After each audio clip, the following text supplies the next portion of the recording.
আসসালামু আলাইকুম বন্ধুরা, আজকে আপনাদেরকে সুন্দর একটা ডিমের রেসিপি দেখাবো। এটা যদি আপনি একবারও না খেয়ে থাকেন তবে আজকে আমার এই ভিডিওটা দেখে একবার ট্রাই করে দেখতে পারেন। অসাধারণ একটি রান্না, আপনার অবশ্যই ভালো লাগবে। আর একবার রান্না করে খেতে পারলে আপনার কিন্তু বারবার খেতে ইচ্ছা করবে। আর যদি পারফেক্টভাবে খেতে চান তাহলে কিন্তু আমার ভিডিওটা সম্পূর্ণ দেখতে হবে। দেখুন এখানে কি সুন্দর দেখাচ্ছে, দেখতে যেমন সুন্দর হয়েছে খেতেও কিন্তু অসাধারণ হয়েছে। চলুন আজকে আপনাদেরকে এই ডিমের রেসিপিটা সম্পূর্ণ রান্নাটা প্রসেস আমি খুব সুন্দরভাবে বলে দিচ্ছি।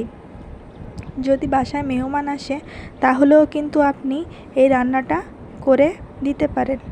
ঘরে যদি কিছু না থাকে তাহলে এই রেসিপিটা দিয়েই কিন্তু আপনি মেহমান যত্ন করে নিতে পারেন। তারা কিন্তু অনেক ভাত খেয়ে ফেলবে, এক প্লেটের জায়গা 2 প্লেট ভাত খেয়ে ফেলবে।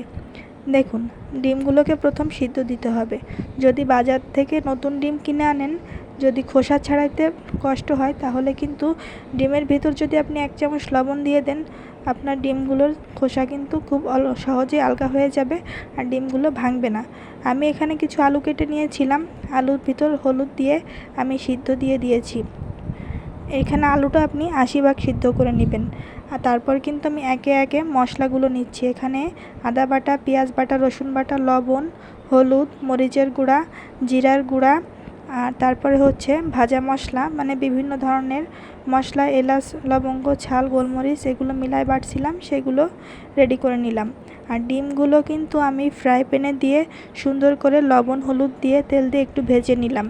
এখন হচ্ছে মেইন রান্নাটা। মেইন রান্নার জন্য আমি কড়াই গরম করেছি, তেল দিয়েছি এবং তেলের ভিতর যে মশলাটা আমি রেডি করে রাখছিলাম ওই মশলাটা কিন্তু দিয়ে দিব তেলটা গরম হয়ে গেলে। তারপরে মশলাটা ভালোভাবে নেড়েচেড়ে নিব। নেড়েচেড়ে একেবারে যখন মশলাটা ভাজা ভাজা হয়ে যাবে, মশলাটা কিন্তু এখানে তেলে আপনার ভালোভাবে ভেজে নিতে হবে, কোনো রকম পানি থাকলে হবে না।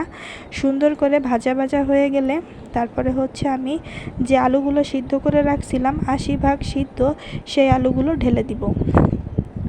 এখানে আপনি কাঁচা আলু দিয়েও রান্না করতে পারেন, কিন্তু রান্না করতে একটু সময় লাগে। যদি আলুটা একটু সিদ্ধ করে নেন রান্নাটা খুব সহজে তাড়াতাড়ি হয়ে যায়।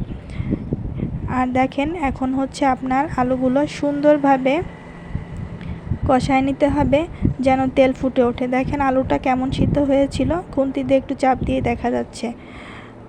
এখন ভালোভাবে সুন্দর করে কষায় নিতে হবে। যখন তেল উপরে উঠে আসবে তখন হচ্ছে পানি দিতে হবে। এখানে আমি যে ফ্রিজে মশলা রাখছিলাম সেই ফ্রিজটা ধুয়ে একটু পানি দিয়ে কষিয়ে নিচ্ছি। তারপরে হচ্ছে ঝোলের পানিটা কিছু দিয়ে দিব। পানিটা দিয়ে ভালোভাবে নেড়েচেড়ে মশলাগুলো একেবারে ভেজে নিচ্ছি। মশলাটা ভাজা হয়ে যাওয়ার পরে তারপরে হচ্ছে পানি দিয়ে দিতে হবে।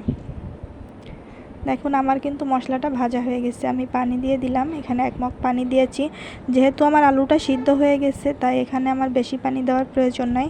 আর এই রান্নার মেইন যে টেস্টটা বাড়ায় সেটা হচ্ছে টমেটো। একটা টমেটো অবশ্যই আপনাকে দিতে হবে, আবার একটা জায়গায় 2টা 3টা দিলেও কিন্তু হবে না, মানে আপনার তরকারির পরিমাণ অনুযায়ী। আমি যেটুকু রান্না করছি তাতে আমার একটা টমেটোই হয়ে যাবে। ডিমগুলো দেখেন ভাজা হয়ে গেছিলো, তখন আমি ফ্রাই প্যানে রেখে দিছিলাম। এখন ডিমগুলো দিয়ে দিলাম। দেখুন আমার রান্না কিন্তু শেষ হয়ে গেছে, কালারটাও কিন্তু অনেক সুন্দর আসছে। এখানে একটা কথা বলি, সেটা হচ্ছে আপনি কিন্তু আলুর ঝোলটা একটু বেশি রাখবেন, কেননা নামানোর পরে ঝোলটা টেনে যাবে, আর টেনে গেলে কিন্তু ভালো লাগবে না।